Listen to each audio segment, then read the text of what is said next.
नमस्कार मंडळी, मी शर्मिला शिरसाट आज तुम्हाला कोकणातील एक रानभाजी दाखवणार आहे।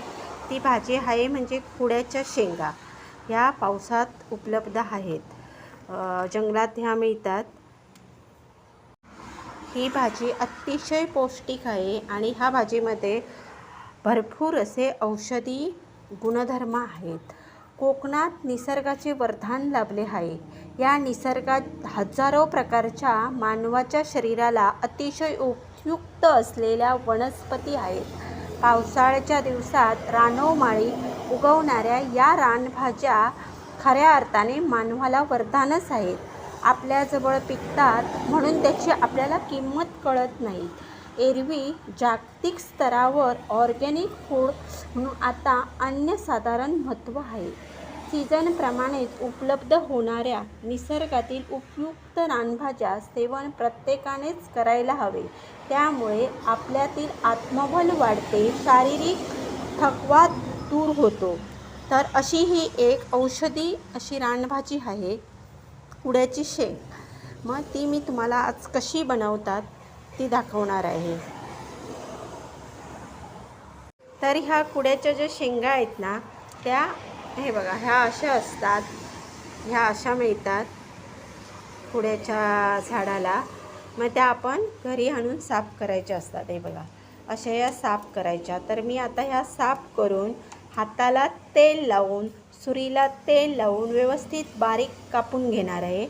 कापल्यानंतर ही भाजी तुरट असते म्हणून मी ती थोडीशी वाफवून घेणार आहे।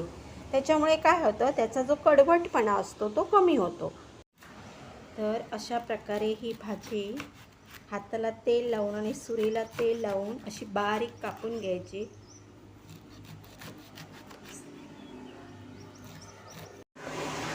तर हे पाणी मी उकळत ठेवलं आहे। तर ह्या उकळत्या पाण्यात ही भाजी टाकून मी थोडीशी बॉईल करून घेणार आहे। त्यामुळे काय होणार आहे, तिचा जो कडवटपणा असतो तो थोडा कमी होईल। त्याच्यामध्ये मी हे जरासं तेल घालून घेणार आहे, म्हणजे त्याचा जो डीक आहे तो चिकटणार नाही भांड्याला। तर अशा प्रकारे ही भाजी मी उकडून घेतलेली आहे। हे बघा अशा प्रकारे ही उकडून घ्यायची।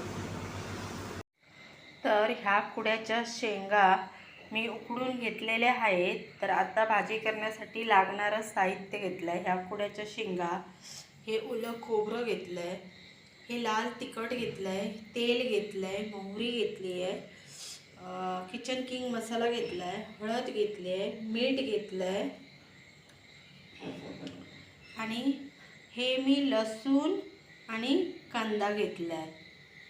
कांदा थोडा भरपूर घालायचा। तर आता मी भाजी करायला सुरुवात करते। तर मी ह्या तव्यामध्ये हे तेल घालून घेते।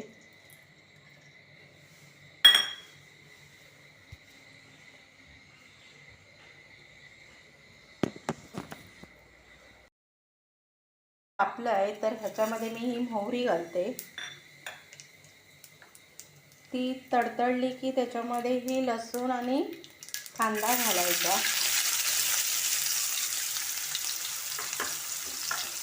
जरासा कढीपत्ता पण घालणार आहे।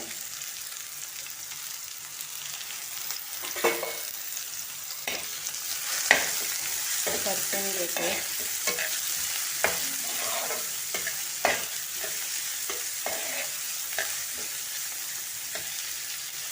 कांदा लवकर शिजण्यासाठी त्याच्यामध्ये हे मीठ घालायचं, म्हणजे भाजीला लागणार तेवढ्याच अंदाजाने मीठ घालायचं, म्हणजे परत घालायची गरज नाही पडणार।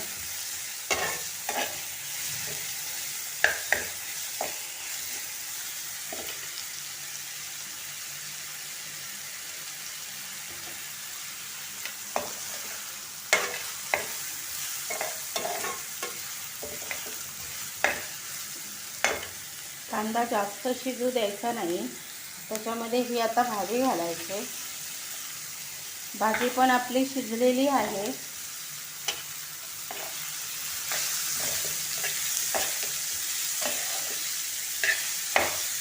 व्यवस्थित परतून घ्यायचं। 1-2 मिनटं अशीच शिजू द्यायची. तर 1-2 मिनटं झाली आहेत.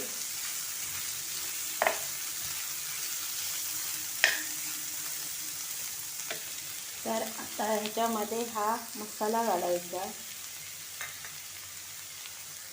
हळद पूड घालायची, किचन किंग मसाला घालायचा, थोडंसंच घालायचं, जास्त नाही, आणि थोडी साखर टाकायची आणि व्यवस्थित परतून घ्यायचं.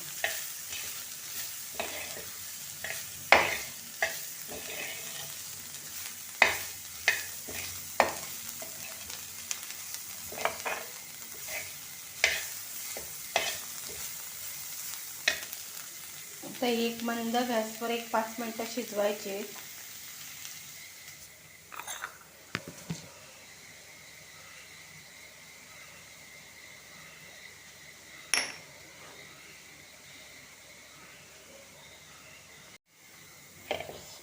तर ही भाजी आता तयार झाली आहे. तर ह्याच्यामध्ये हे ओलं खोबरं घालायचं,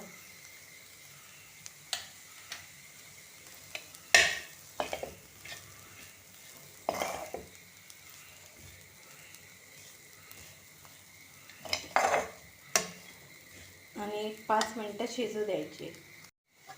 तर अशा प्रकारे ही कुड्याची शेंगांची भाजी तयार झालेली आहे. ही भाजी कडू आहे, पण अतिशय पौष्टिक आणि औषधी गुणधर्म आहेत ह्या भाजीमध्ये. त्यामुळे तुम्ही सुद्धा नक्कीच ह्या पावसाच्या सीझनमध्ये ही भाजी एकदा तरी करून खा.